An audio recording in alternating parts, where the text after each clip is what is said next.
Hello students, जो हमारी last class थी उसमें हमने एल्डिहाइड की जो नोमेनक्लेचर की बात की थी और उसमें अपन ने चेक किया था ट्रिवियल नेम सिस्टम। और ट्रिवियल नेम सिस्टम हमने किस बेसिस पे किया था? हमने किया था उसके सोर्सेज के बेसिस पे। तो हमने नेमिंग कर ली थी, एग्जांपल्स लिखने बाकी थे। आज हम उन एग्जांपल्स को चेक करेंगे कि नेमिंग कैसे करते हैं। तो ट्रिवियल नेम सिस्टम में जो सोर्सेज हैं उस बेसिस पे अपन नेमिंग करते हैं। कौन कौन सी? Foam plus aldehyde. दूसरी अगर नेमिंग करते हैं एसिड प्लस एल्डिहाइड। तीसरी है प्रोपियोन प्लस एल्डिहाइड। और चौथी है ब्यूटिर प्लस एल्डिहाइड। और पांचवी है वलेर प्लस एल्डिहाइड। ये कंप्लीट की थी हमने। दो स्पेशल केसेस की बात की थी और वो स्पेशल केस कौन से थे? एक था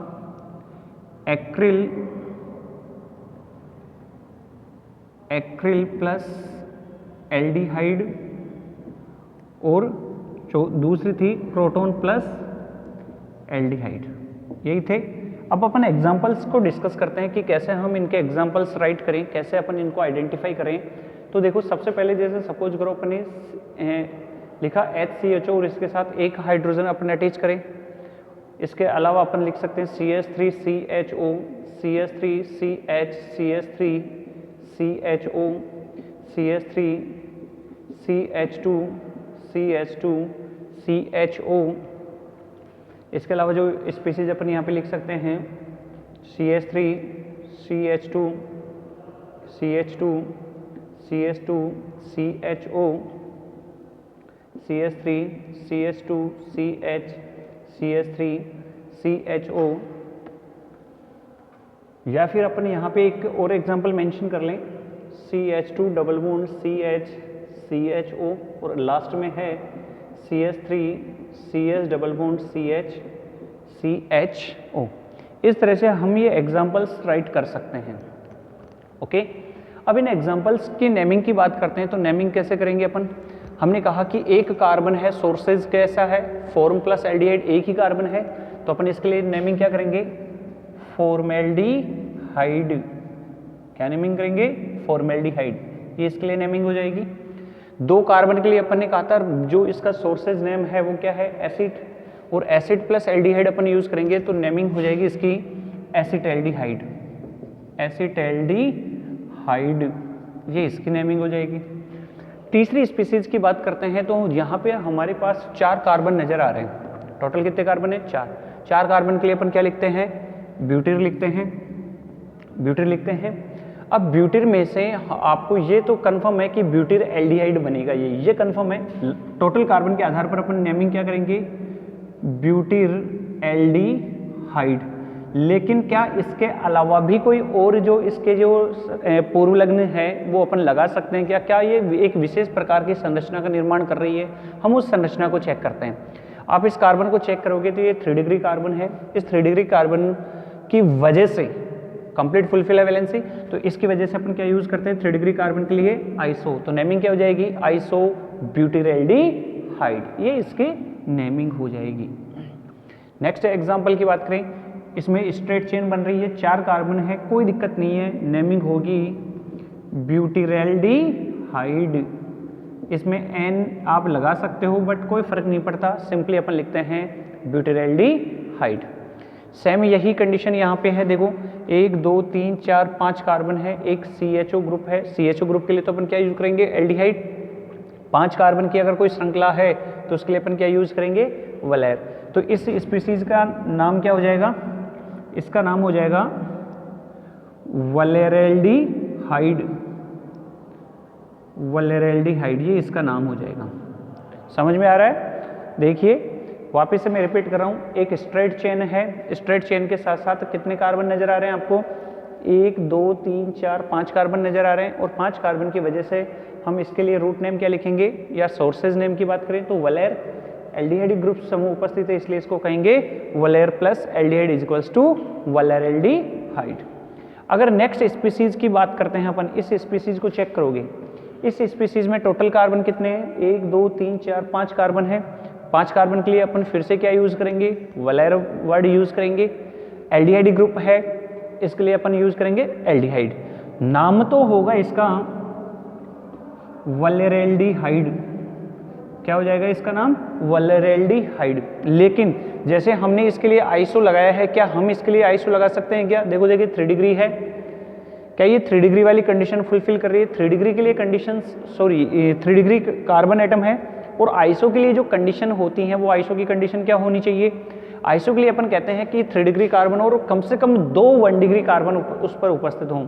लेकिन यहाँ अगर आप चेक करोगे तो ये 2 डिग्री है, ये 1 डिग्री कह नहीं सकते क्योंकि यहाँ पे ये फंक्शनल ग्रुप है, ध्यान रखना, और ये एक 1 डिग्री कार्बन है। तो इस वजह से यहाँ पे क्या आ जाता है?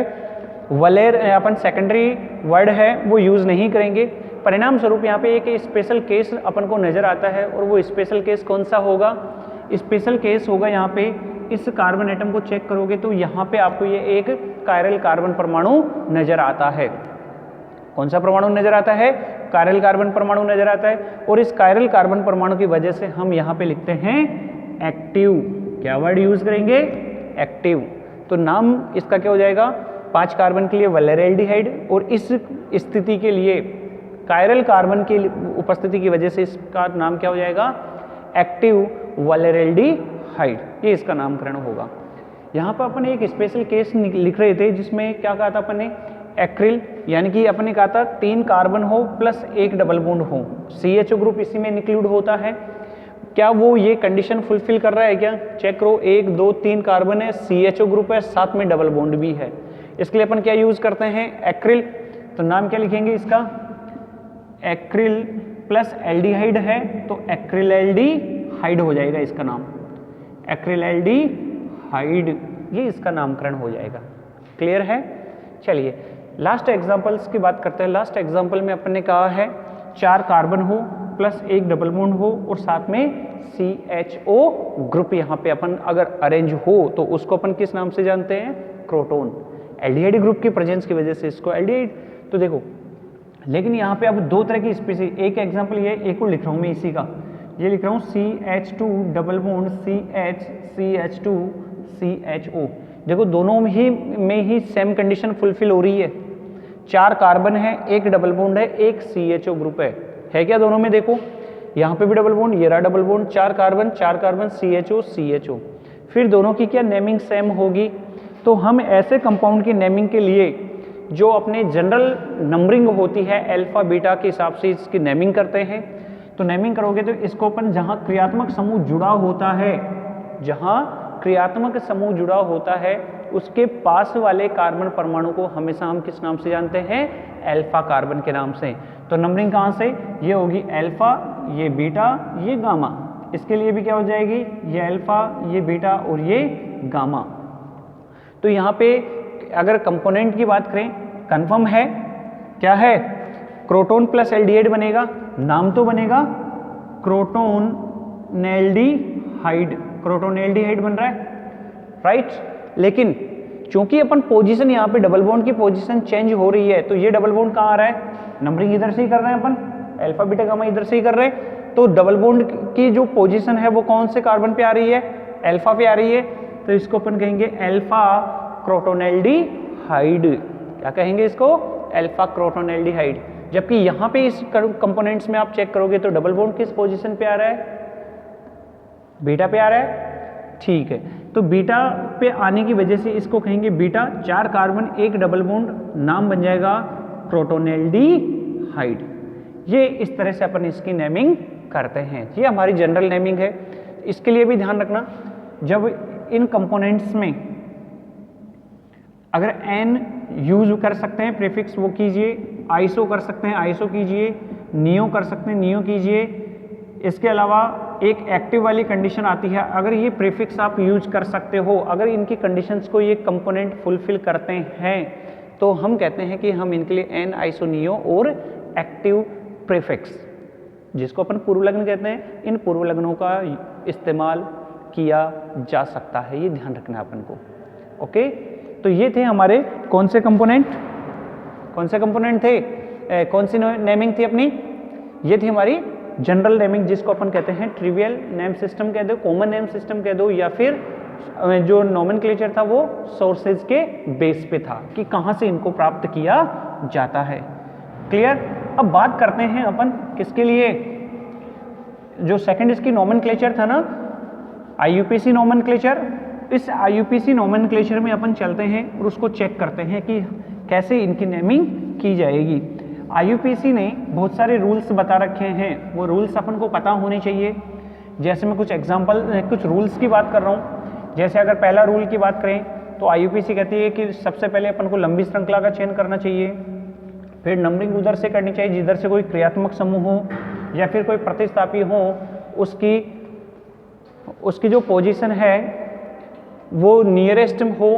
इसके अलावा अगर अपन बात करते हैं किसके लिए, इसके अलावा बात करेंगे कि अगर कोई मल्टीपल बॉन्ड हो, एक से ज़्यादा हो, तो उनकी पोजीशन किस प्रकार से रखी गई है।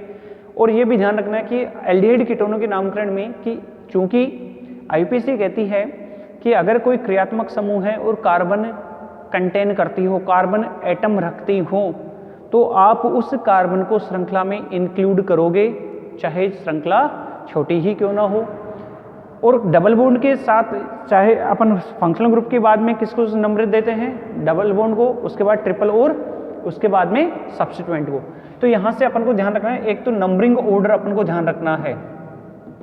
क्या रखना है, नंबरिंग ऑर्डर ध्यान रखना है कि सबसे पहले नंबरिंग किसको दी जाती है, फिर किसको मिलेगी और लास्ट में किसको मिलती है।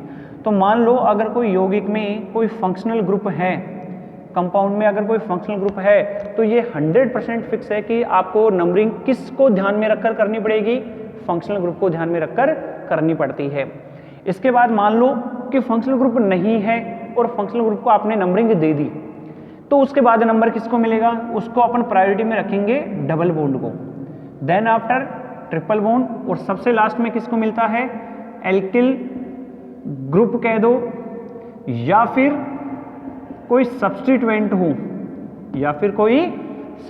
हो, उसको सबसे लास्ट में नंबरिंग दी जाती है। तो यहां से अपन IUPAC नोमेनक्लेचर की बात कर रहे हैं एल्डिहाइड कीटोन्स के लिए। तो इनके लिए एक फॉर्मूला होता है। सबसे पहले अपन को नंबरिंग के आधार पर जो रूट नेम मिलेगा कि नंबरिंग कहाँ तक जा रही है, 5 कार्बन तक जा रही है, 6 कार्बन तक जा रही है, 4 तक जा रही है, उस बेसिस पे अपन को क्या नाम लिखना पड़ेगा, रूट नेम।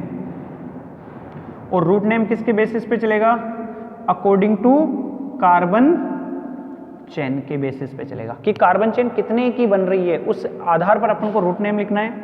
इससे पहले अपन को लिखना होता है नेम ऑफ सब्स्टिट्यूएंट, और नेम ऑफ सब्स्टिट्यूएंट से पहले लिखना होता है इनकी पोजीशन। तो क्या नाम कैसे लिखेंगे, पोजीशन फिर नेम ऑफ सब्स्टिट्यूएंट, इसके बाद रूट नेम। लेकिन ध्यान रखना नेम ऑफ सब्स्टिट्यूएंट अगर डिफरेंट एल्काइल ग्रुप्स हो, डिफरेंट सब्स्टिट्यूएंट हो, तो इनको कैसे लिखा जाता है, अल्फाबेटिकली लिखा जाता है।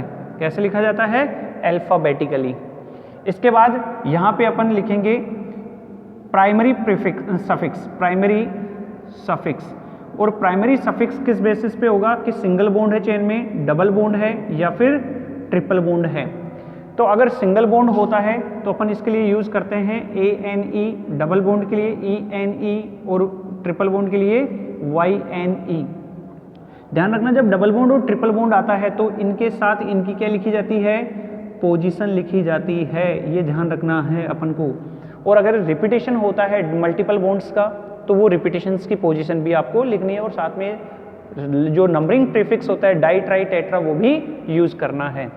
इसके बाद यहाँ पे लिखेंगे अपन फिर से पोजीशन, और पोजीशन के साथ क्या लिखेंगे, नेम ऑफ, या ये कहें सेकेंडरी सफिक्स। और ये सेकेंडरी सफिक्स किसके बेसिस पे होगा, ये होगा according to main functional group. किसके बेसिस पे चलेगा ये secondary suffix, main functional group के बेसिस पे हम इसका नामकरण करते हैं। तो ये हमारे लिए एक IUPAC फॉर्मूला होता है, इस फॉर्मूले को अपन को ध्यान रखना होता है। चाहे कोई भी कंपोनेंट हो, ऑर्गेनिक कंपोनेंट्स, उसके लिए फॉर्मूला ये फिक्स है। रूट चेन आपको पता है अकॉर्डिंग टू चेन 1 कार्बन के लिए मेथ, 2 के लिए एथ, 3 के लिए pro, but, pent, hex, etcetera चलते हैं। नेमिंग कैसे करेंगे ये नेमिंग अपन करेंगे अपने नेक्स्ट वीडियो में। Thank you.